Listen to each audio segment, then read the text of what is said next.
नमस्कार मित्रांनो, मी गणेश आचवल स्वामी कृपा क्रिएशन्स या यूट्यूब चॅनलमध्ये तुम्हा सर्वांचं मनपूर्वक स्वागत करतो. मित्रांनो, आज माझ्या आयुष्यातला एक आनंदाचा क्षण आहे हे मला सांगायला अतिशय अभिमान वाटतोय, यासाठी की ज्यांचा मी जबरदस्त फॅन आहे आणि ज्यांच्या अनेक मुलाखती वेगवेगळ्या माध्यमांसाठी घेतलेल्या आहेत. मग आकाशवाणीसाठी असतील, प्रिंट मीडियासाठी असतील आणि आज एका डिजिटल चॅनलसाठी, माझ्या स्वतःच्या चॅनलसाठी स्वामी कृपेने हा योग जुळून आलाय. आणि आता माझ्या मनातल्या प्रश्नांची उत्तरं मला सापडणार आहेत, पण ती उत्तर मी प्रश्न जास्त विचारणार नाही, तर उत्तरं जाणून घेऊया रेणुकाताईंकडे. रेणुकाताई, सर्वप्रथम अभिनंदन. या वर्षात तुमचे देवमाणूस तर आम्ही बघितलाच आणि आज उत्तरच्या निमित्ताने भेटतोय. खूप खूप धन्यवाद. Yes. मला खूप बरं वाटतंय की मराठीत बराच काळ झाला की मी काम केलं नव्हतं हो. आणि आता मी करायला लागले आणि त्यामुळे मला खूप आनंद होतोय खरंय की मला अशा भूमिका मिळतायत सुद्धा हो. काम करण्यासाठी. खरंय. आणि मुख्य म्हणजे क्षितिज पटवर्धन जेव्हा तुमच्याकडे स्क्रिप्ट घेऊन आला, तर त्या क्षणाला तुम्हाला काय वाटलं, म्हणजे कथा ऐकल्यानंतर? अ, अ, एकतर सर्वप्रथम मी जेव्हा कथा ऐकते तेव्हा मी एक अभिनेत्री म्हणून ऐकत नाही, मी एक प्रेक्षक म्हणूनच ऐकते. बरोबर. आणि क्षितिजने इतकी सुंदर ती मला नरेट केली होती की मला तो अक्षरशः चित्रपट दिसला. आणि त्याच्यात अनेक अशा ठिकाणी असे काही सीन्स आहेत ज्याच्यामध्ये मला अगदी आवंढा गिळून म्हणजे मला स्वतःचे ज्या भावना ज्या आहेत त्या दाबायला लागल्या, कारण मला ते दर्शवायचं नव्हतं क्षितिजला. पण असं खूप काही आहे ह्याच्यामध्ये जे खूप इमोशनल आहे.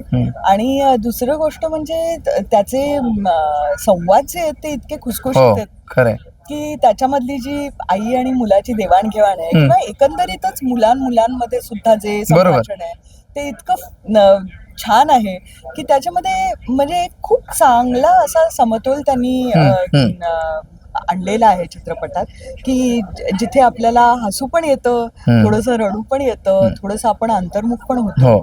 तर अशा सगळ्या छटा त्यांनी या चित्रपटात, त्यामुळे पहिल्यांदा ऐकल्यानंतर मला असं वाटलं की वा क्षितिज, काय कमाल आहे. आणि हे खरंच एक खूप सुंदर चित्रपट आहे ज्याद्वारे हा दिग्दर्शक म्हणून एक पदार्पण.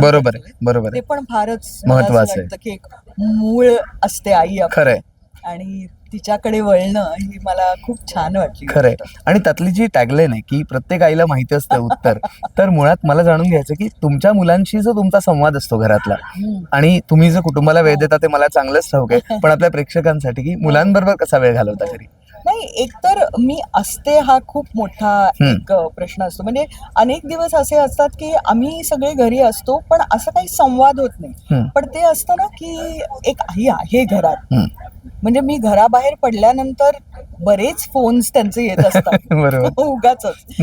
पण लहानपणापासून त्यांना वेळ दिल्यामुळे म्हणजे जेव्हा त्यांना गरज लागते ना काहीतरी विचारायची, प्रश्न त्यांच्या मनात पडले काही त्यांच्या नात्यांमधले किंवा त्यांच्या व्यवसायामधले, व्यवसाय म्हणजे आता ते शिकतायत त्यामुळे अभ्यासाबद्दल किंवा एकंदरीतच, तर ते अगदी मोकळेपणानं माझ्याकडे शेअर करू शकतात. हे वेळ देण्याचं हे मला फळ मिळालेलं आहे. आणि जिथे आपण वेळ देऊ शकत नाही तिथे कुठेतरी संवाद कमी पडतो. आणि तो मला वाटतं की ह्या युगात तर म्हणजे फारच गरजेचा आहे. संवाद आपल्या मुलांमधला आणि आपला संवाद तो ठेवणं फार गरजेचं आहे. कारण नाही म्हटलं तरी बाकीच्या जगामधले कोणीही असे नसतात पालक सोडून जे तुम्हाला अक्षरशः तुमच्या होण्याच्या आधीपासून ओळखत असतात आणि तुमच्याबद्दल विचार करत असतात. खरंय. सो तो संवाद माझा आणि माझ्या मुलांचा आहे, हे खूप भाग्याची गोष्ट आहे. तो तर घरातल्या नात्याविषयी झालं. आणि त्या अभिनयाचं आणि तुमची जी केमिस्ट्री आहे की इथे तुम्ही अभिनयाची आई आहात, तर निनादची आई म्हणजे कॅरेक्टर वाईज बोलायचं नाही म्हणजे अभिनयाचं आणि माझं एकतर लक्ष्मीकांत आणि प्रियामुळे एकतर संबंध लहानपणापासूनच त्याच्या माझे संबंध होते. आणि ते इतकं असं ते पण एक भावनिक असंच नातं आहे. आणि त्याच्यानंतर पहिल्यांदा जेव्हा आम्ही सेटवर भेटलो तेव्हा मला स्वतःला थांबवावं लागलं. म्हटलं अनेक किस्से आणि अनेक कहाण्या त्या शेअर करायच्या आधी मला त्याला डिस्कव्हर करू दे, एक नट म्हणून, एक माणूस म्हणून.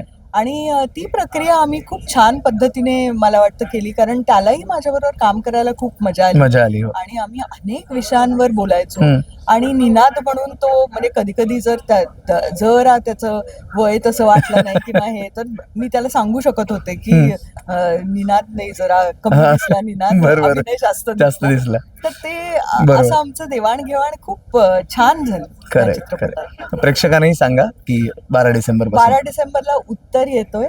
हा चित्रपट त्याचं लेखन आणि दिग्दर्शन क्षितिज पटवर्धन या उमदा लेखक दिग्दर्शकांनी केलेलं आहे आणि खरंच खूप छान भावनाप्रधान चित्रपट आहे आणि तरीही आजचा आहे. खुसखुशीत संवाद आहेत, तुम्हाला मजा येईल आणि तुम्हाला थोडासा विचार करायलाही लावेल आणि कदाचित तुमचं आणि तुमच्या पालकांचं नातं जरा जास्त चांगलं समृद्ध होईल असं मला वाटतं. त्यामुळे तुम्ही नक्की या चित्रपट पाहायला 12 डिसेंबरला उत्तर. नक्कीच. आणि या छोट्याशा गप्पांची सांगता तुम्ही आता जेव्हा बोलत होता तेव्हा मला पटकन 2 ओळी सुचल्या की उत्तर चित्रपट करणार आई मुलाच्या नात्यावर भाष्य, उत्तर चित्रपट करणार आई मुलाच्या नात्यावर भाष्य. या चित्रपटाच्या निमित्ताने पुन्हा एकदा अनुभवता येणार रेणुकाताईंच्या चेहऱ्यावरचं प्रसन्न हास्य, रेणुकाताईंच्या चेहऱ्यावरचं प्रसन्न हास्य. खूप खूप धन्यवाद. स्वामी कृपा क्रिएशनला सबस्क्राईब करा. चित्रपटाला खूप शुभेच्छा. धन्यवाद.